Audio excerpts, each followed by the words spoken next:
Good evening. My name is Devin Adal, and today I'll be talking about why NCAA athletes should be getting paid. My specific purpose is to persuade you to talk about or bring attention to the fact that NCAA collegiate athletes do not get paid whatsoever based on their performances and them being marketed from their schools and by everybody else.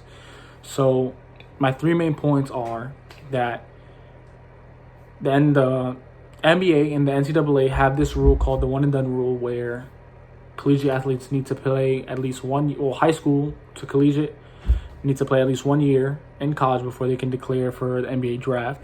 My second point is the risk to reward factor and the fact that, there's a lot of risk in playing for free when it's not needed, not necessarily when either if you come from a low income family or this is your only way out, that getting paid for your talents is something that you want as soon as possible. So having to pay for a long time.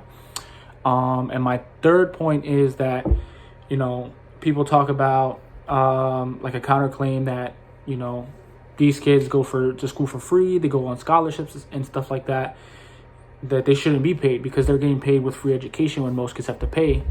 However, my point is that the grades are kind of secondary to playing the sport in a school. So my first point is the one and done rule. So back in the early 2000s, there's a lot of players who came out straight from high school to college. They didn't take the middle step in going into college. So they went straight from high school to the NBA and play professional, gain contracts and stuff like that to support their family and to, support themselves.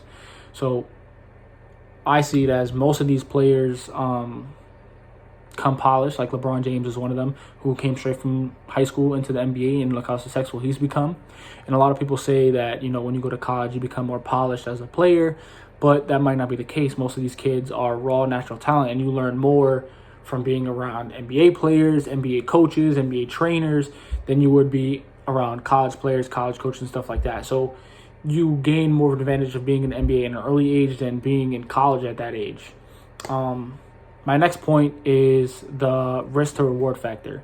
So as you know, sports are very physical and there is high risk of injury depending on type of player you are and what sport you play. So for instance, in football, when you play collegiate football, it's a very contact-heavy sport, as most of you guys know, that if you do get hit and you did get hit hard, you risk an injury, and you risk your draft stock lowering, your draft stock, diminishing completely, or losing the ability to play at all. Because, that's something you have to think about, because playing in college means that you're playing for free and that these schools are making money off of you. The NCAA is making money off of you. So where do you want to go with this thing? That these things are factors. So all it takes is one hit and that's it. You're done for your career. And for what? You didn't get any money out of it. You didn't make any money off of it. And you can't support your family now because the one thing that you were good at was taken away from you because you were mandated to play in college. My next point and my final point is schooling. There was an interview with Ben Simmons a while ago when he used to play at LSU, and they talked about, why the one and done. He was like, it was pointless. I'd rather have come straight out of high school to the NBA because being in college for that 1 year at LSU, it was pointless. He said, I was barely in class. I was swamped with practices, games, training, scrimmages, all that stuff, that there was barely any time for class. And he said that the GPA, the grade point minimum, to play for a collegiate sport is 2.0. So you're not really, he was like, I didn't have to go to class for the second semester. I showed up for the first semester and I was good. I did the work and I was fine. So you're not, he said it himself, and he's become an NBA star now, playing for the Philadelphia 76ers.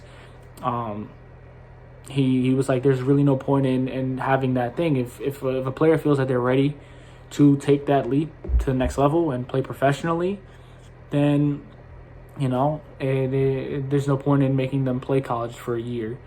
So in conclusion, I would like to say, I encourage you guys, to bring awareness to what's going on and how the NCAA is treating these athletes and these potential superstars that can go into play professional sports. So please, urge and bring attention to what is going on, because it's only going to keep getting worse, or it's going to be the same if we don't bring attention to it and kind of force the NCAA to pay these people, or the schools to pay these kids. And thank you for your time, and that'll be all.